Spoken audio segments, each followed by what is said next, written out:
Hi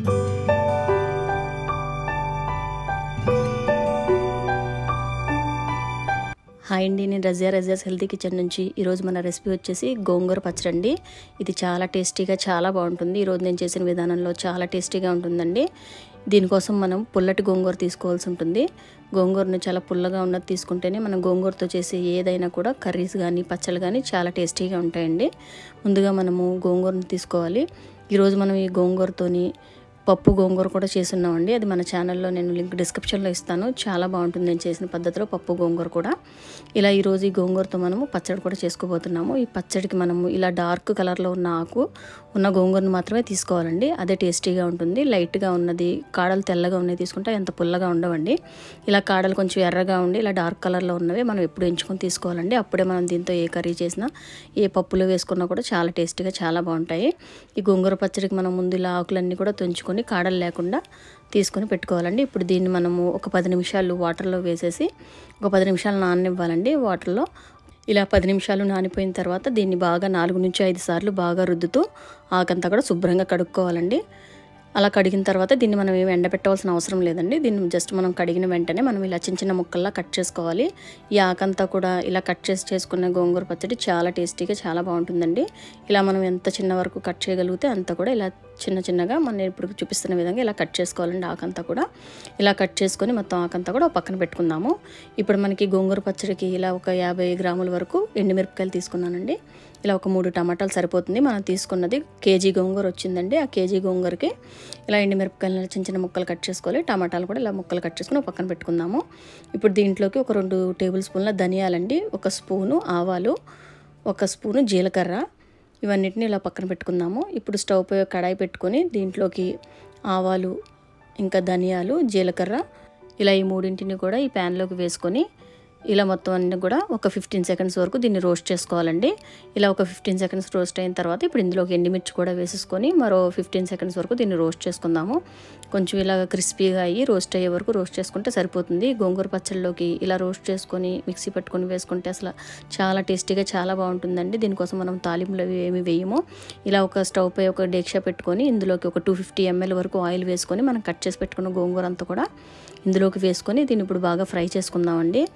దీనికి మూత ఏం పెట్టకుండా ముందుగా బాగా ఫ్రై చేసుకుందాము. ఇలా ఒక 5 నిమిషాల వరకు ఈ ఆకంతా కూడా పచ్చివాసన పోయేలాగా బాగా దగ్గరగా అయ్యేలాగా ఒక 5 మినిట్స్ దీన్ని ఫ్రై చేసుకుందామండి. ఈలోగా మనము ఒక మిక్సీ జార్లోకి ఇందాక మనము రోస్ట్ చేసి పెట్టుకున్న ఎండుమిర్చి, ధనియాలు వీటన్నింటిని కూడా ఒక మిక్సీ జార్లోకి తీసుకొని దీన్ని బాగా ఫైన్ పౌడర్ లాగా మిక్సీ పట్టుకోవాలండి. ఇలా మొత్తం అంతా కూడా ఇలా మెత్తగా అయ్యేలాగా మిక్సీ పట్టుకోవాలి. ఇలా కొంచెం దీంట్లోకి ఇప్పుడు మనము కట్ చేసి పెట్టుకున్న టమాటాలు, ఇంకా ఇందులోకి మనము ఒక చిన్న నిమ్మకాయ సైజ్ అంతా చింతపండు తీసుకున్నామండి. ఇది కూడా ఇందులోకి వేసేసి రెండింటిని కలిపి ఇంకా వాటర్ యాడ్ చేయాల్సిన అవసరం లేదు.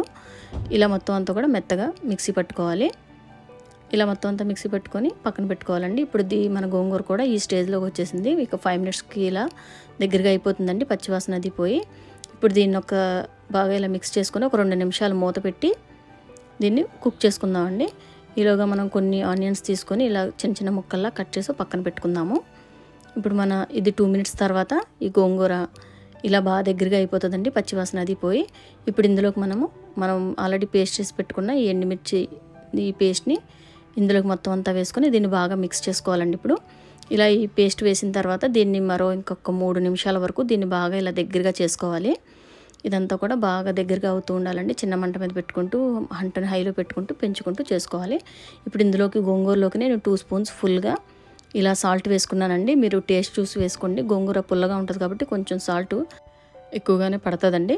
పైగా మనం ఆయిల్ కూడా తక్కువ వేసుకుంటాం కాబట్టి ఇలా ఈ 2 స్పూన్స్ వేస్తే కరెక్ట్గా సరిపోతుంది. ఆయిల్ ఎక్కువ వేసుకుని నిలవ పచ్చడిలోకి అయితే మనకి ఎక్కువగా సాల్ట్ కూడా పడుతుంది కాబట్టి దీంట్లో ఒక 2 స్పూన్స్ అయితే కరెక్ట్గా సరిపోతుంది. అంటే 2 స్పూన్స్ వేసిన తర్వాత ఇంకొక 1 మినిట్ దీన్ని బాగా ఫ్రై చేసుకొని ఇప్పుడు ఇందులోకి ఒక 1/2 స్పూన్ పసుపు, 1 స్పూన్ కారం వేసుకుందామండి.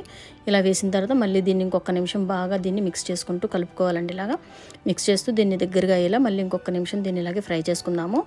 ఇలా 1 నిమిషం దీన్ని బాగా ఇలా దగ్గరగా అయ్యేలా చేసుకున్న తర్వాత ఇప్పుడు మనకి బాగా దగ్గరగా అయిపోతుందండి. ఆయిల్ ఇలా మనం వేసిన ఆయిల్ ఇలా పైకి తేరుకుంటూ ఉంటుంది. గోంగూర ఆ స్టేజ్కి వచ్చే వరకు మనం ఫ్రై చేస్తూ ఉండాలి. ఇలా మొత్తం అంతా కూడా ఒక 20 to 25 మినిట్స్లో మన గోంగూర పచ్చడి అంతా కూడా రెడీ అయిపోతుందండి. ఇలా దీన్నంతా కూడా దగ్గరగా మనం కారము పసుపు వేసిన తర్వాత ఇంకొంచెం దగ్గరగా చేసుకుంటే కన్సిస్టెన్సీ ఇలా ఉంటుందండి. ఇప్పుడు ఇలా మంచిగా పుల్ల వాసన వస్తూ ఇలా ఆయిల్ పక్కకు తేరుకుంటూ చాలా బాగుంటుంది. ఇంతేనండి, దీన్ని మనం తాలింపది వేసుకోవాల్సిన అవసరం ఏమీ లేదు. ఇలా చాలా టేస్టీగా చాలా బాగుంటుంది. మీరు ఇలాగే ఒకసారి ట్రై చేయండి, అసలు చాలా బాగుంటుందండి. ఈ తాలింపులు ఏమీ లేకుండా ఉండడం వల్ల కూడా చాలా టేస్టీగా ఉంటుంది. ఇలా మనము తినడానికి ముందుగా కొంచెం పచ్చడి పక్కకు తీసుకొని ఇందులోకి మనం ఇలా చిన్నగా ఆనియన్స్ని కట్ చేసుకొని చిన్న చిన్న ముక్కల్లాగా ఇందులో మిక్స్ చేసుకొని ఒక 5 మినిట్స్ మిక్స్ చేసి అలా వదిలేసుకొని తింటే పచ్చడి చాలా బాగుంటుందండి. మిగిలిన పచ్చడిని వేరేగా మనం తీసుకొని దేంట్లో అన్నా కూడా మనం ఫ్రిడ్జ్లో కానీ బయట స్టోర్ చేసుకున్నా కూడా ఉంటుంది. బయట అయితే మీకు 10 days వరకు కూడా అలా ఉంటుందండి.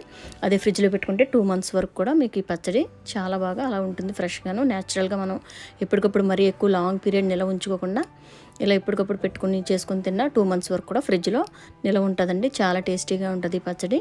ఇలా మనం ఆనియన్స్ వేసిన తర్వాత మాత్రం మనకి 2 daysలో తినేయాలండి, లేకపోతే అది పాడైపోతుంది ఆనియన్స్ వేసిన తర్వాత. కాబట్టి మనకు తినడానికి మనం ఎంత కావాలో అంతే చూసుకొని ఆనియన్స్ వేసుకోవాల్సి ఉంటుందండి. ఇలా ఆనియన్స్ వేయకుండా మనము తీసుకుని పెట్టుకున్న పచ్చడి కూడా ఇలా తిన్నా కూడా చాలా బాగుంటుందండి. ఇలా కావాలంటే ఇలా తీసుకోవచ్చు మనం, లేకపోతే ఆనియన్స్ వేసుకొని తీసుకోవచ్చు. ఇలా మనం ఆనియన్స్ ఏం వేయింది అయితే ఫ్రిడ్జ్లో పెట్టుకొని 2 months వరకు స్టోర్ చేసుకుంటే చాలా ఫ్రెష్గా ఉంటుందండి. ఇంతేనండి, ఇది తప్పకుండా మీరు ఇలా పచ్చడి చేయండి, చాలా బాగుంటుంది. ఈ వీడియో కానీ మీకు నచ్చినట్లయితే లైక్ చేయండి, మీ ఫ్రెండ్స్కి ఫ్యామిలీ మెంబర్స్కి షేర్ చేయండి. నెక్స్ట్ వీడియోలో మళ్ళీ కలుసుకుందామండి. Thanks for watching.